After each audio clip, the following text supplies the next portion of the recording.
Okay, in today's video, we're going to be looking to see why elements form the ions that they do. When an element forms an ion, when an atom forms an ion, an atom of specific element forms an ion, we get very specific ions. Aluminum always gets a +3 charge. Sodium gets a +1 charge. Chlorine gets a -1 charge. So does oxygen. Then there's all these other elements. Sometimes iron is a +2. Sometimes iron is a +3. Why is that? So that's what we're going to be looking at here. Um, Once again, we went over this in class, but just a reminder that an ion is a charged atom or group of atoms, and ions are formed when protons do not equal electrons, because an atom either gains or loses electrons. Now, why they would gain or lose electrons, we already talked about that in class. It was because an atom wants to form an octet of electrons. In other words, it wants to have a full valence shell.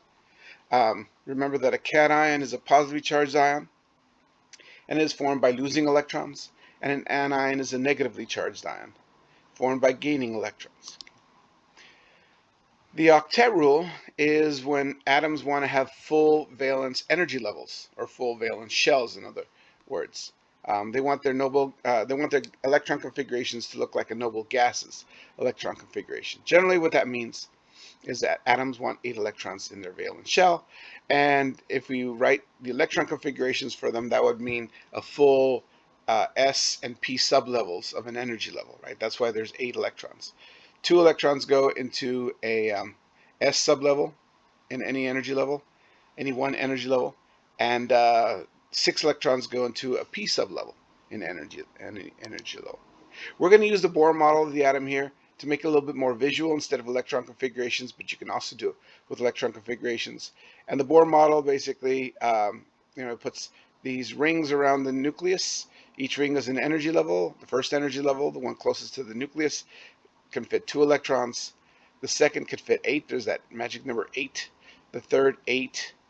The fourth, 18. 10 of these are actually in the fourth energy level. 10 of these are 3d electrons, right? There's that 3d10 that comes in the electron configuration. So they really don't count as valence electrons, but after you fill the second energy level, we start putting all the electrons here, reminding us that we're filling 10, the third through the 12th electrons are d electrons. So lithium right here, you'll see, has 1 electron in the second energy level. It's got 3 electrons, 2 in the first energy level, that's the blue dots, and 1 in the second energy level. And so it's not happy, it doesn't have a full valence shell, it wants 8 in the second. But it's a tall order to get 7 more electrons.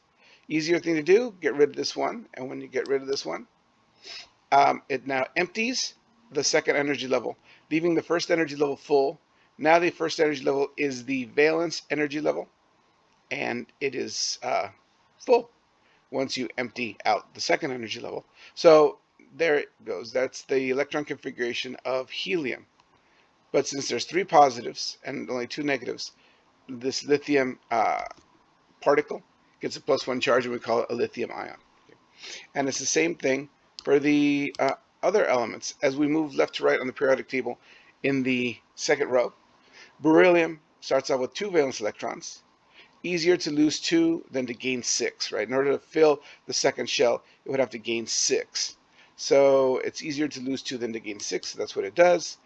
Now beryllium, since it has 4 protons in the nucleus, has a +4 in the nucleus, still the same helium electron configuration with just 2 electrons in the first energy level. So it gets a +2 charge as opposed to lithium getting a +1 charge because lithium only has 3 protons. And you got to find that the lithium, boron here, beryllium, and boron all end up with the same helium electron configuration. Right? So boron here has 3 valence electrons with 5 protons. It loses those 3. Once again, it's easier to lose 3 than to gain 5. So it loses those 3, empties out the second energy level. Now we've got the helium electron configuration, which is, once again, helium is a noble gas. But because there's 5 protons and only 2 electrons, it's a +3 charge. So lithium gets a +1 charge. Beryllium gets a +2. Boron gets a +3. Okay. Carbon is a little bit of weird because carbon has 4 valence electrons. What's easier? Gain 4 to make 8, or lose 4 to empty it out. Okay. And it can do both, and actually doesn't do either very often. But if it loses the 4 in the valence shell, it gets a +4 charge and gets a helium electron configuration. If it gains 4, so those are these little magenta ones, those are extra. They're all electrons. They're all equivalent electrons, except that we just gained 4.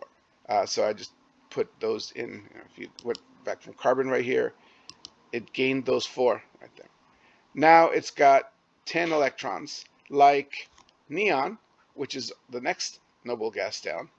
10 electrons, 6 protons. That's 4 more negatives than positives, so it's a -4. So carbon could be a +4 or a -4. Turns out it normally doesn't do either. Normally it just shares its electrons. And we're going to see a lot more carbon in next chapter when we talk about covalent bonding. But it can go ahead and form a +4 or a -4. It just kind of needs to be coerced into doing that. But as we move along on the periodic table, the next element, number 7, is nitrogen. Now, nitrogen starts off with 5 valence electrons. So 5 is closer to 8 than to 0, right? So these are the elements that start gaining electrons and start forming anions. It's easier to gain 3, and when it gains 3, now it becomes a -3 ion. So when nitrogen forms an ion, it becomes a -3 ion. Oxygen starts with 6 valence electrons. So in order to fill itself, it needs 2 more. And so it does 2 more. And it gets a -2 charge. Fluorine starts off with 7 valence electrons. It's so close to 8, it can taste it. So all it needs to do is add 1 more. And when it adds 1 more, you end up with the fluorine anion, which we call fluoride, by the way. All these anions, the negative ions, you change the name of the element and turn it into, change the ending to end in "ide." You don't do that with the positive ions, but you do that with the negative ions. So this is nitride, because it's an anion, right? This is nitride. This is oxide. This is fluoride. This is why they turn into ions. Neon doesn't form ions because it's already full valence shell. It doesn't want to lose any, it doesn't want to gain any, so we never see a neon ion. That's number 10. Once again, remember you can see the atomic number right here in the nucleus because the atomic number is the number of protons and have the number of protons in the nucleus here. Sodium is number 11.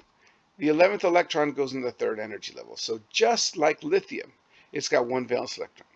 And because it has 1 valence electron just like lithium, it does the same thing. It loses that valence electron.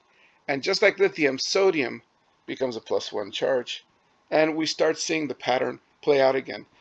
As we go on the 3rd row of the periodic table, magnesium, 2 valence electrons, so therefore it ends up with a +2 charge. Right?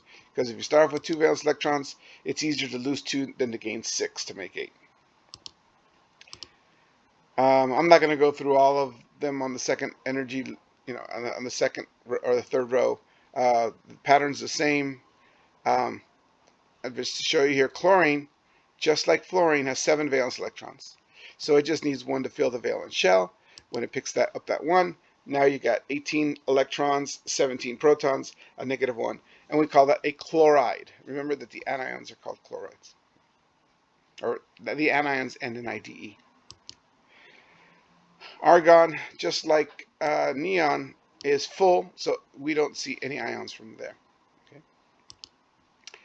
Potassium, number 19, puts its last electron in the 4th energy level, just like sodium above it in the periodic table, and just like lithium, 2 above it has 1 valence electron. So since it has 1 valence electron, it's easier to lose 1 than to gain 7, and we get a +1. So you see that there's a repeating pattern. All elements in column 1 have 1 valence electron. Okay, and that was something that was discussed in chapter 6. And because all of them have one valence electrons, all of them will form a +1 ion when it forms an ion. And so here we have a rule, basically.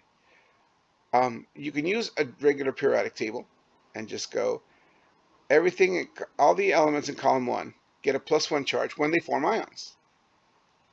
Everything in column 2 gets a +2 charge when it forms ions. Everything in column 13 gets a +3 charge when it forms an ion. Everything in column 14, right? These, by the way, the numbers at the top, right? The numbers in red are the charges that the elements in each column gets. The black numbers tell you how many valence electrons they have. And if you looked at the periodic table, these would use columns 1, 2, and 13, 14, 15, 16, 17, and 18. So everything in column 13 gets a +3 charge. Notice that transition metals, we'll talk in a little bit, are a little different, so there's no rules for them. These are all what we call the main group elements, columns 1, 2, and the P block over here. You'll notice there's nothing here for the in column 4, well, column 14 with 4 valence electrons, because as I mentioned to you earlier, these guys right here have 4 valence electrons. They usually share their electrons. I would have nitrogen and phosphorus here, nitride and phosphide in column 15. They get the -3 charge. All these elements in column 16 get a -2 charge. All these columns in 17 get a -1 charge, and all these guys don't have any. And you got to know how to name them, because next week when we start writing the names for these substances, we're going to be using the ion name. All these guys, their ions are named the same as the elements, all the positive ions, the cations. The anions are the ones that you change. This is oxide. Instead of oxygen, it's oxide. This is fluoride, sulfide, chloride, bromide, selenide, telluride, and iodide. Nitride and phosphide would be here, but they didn't include them in this chart. But you notice that they all end in IDE.